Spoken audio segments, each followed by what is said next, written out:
అహల్య బాబు బారసాల అయిపోయాక అహల్యని భానుమతి బెదిరిస్తూ ఉంటుంది.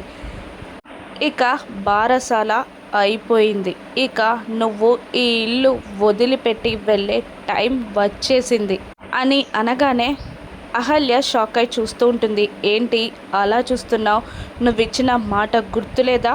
వెళ్ళిపోతానన్నావు, వెళ్ళిపోతావు, వెళ్ళిపోతున్నావు, అంతే.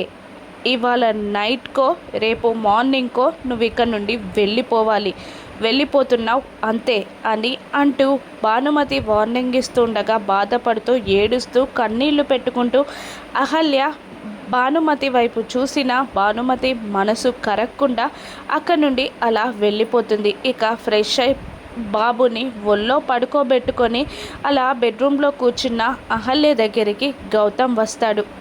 అహల్య గారు అని అంటూ అహల్య ఒళ్ళో ఉన్న బాబుని తన చేతుల్లోకి ప్రేమగా తీసుకుంటాడు గౌతమ్.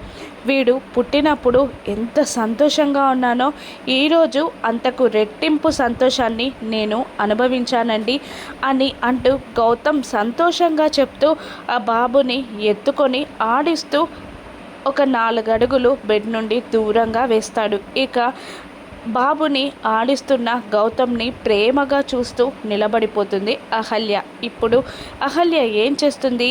బాబు గుచ్చి జాగ్రత్తలు చెప్తూ ఉంటుందా గౌతమ్కి? అహల్య అప్పగింతలు పెడుతుందా? ఆ అప్పగింతల్లో అహల్య ఇల్లు వదిలిపెట్టి వెళ్ళిపోతుందని గౌతమ్ పసిగట్టగలడా? నిజంగానే అహల్య గౌతమ్లు దూరం అవ్వనున్నారా? దూరంగా వెళ్ళిపోయిన అహల్యని గౌతమ్ ఎలా పట్టుకుంటాడు? ఈ బాబు ఇంద్ర అహల్యల బాబన్న నిజం బయటపడుతుందా? గౌతమ్ ఏం చేయనున్నాడు? అహల్య ఏం చేయనుందో రానున్న ఎపిసోడ్స్లో చూద్దాం. Thank you for watching.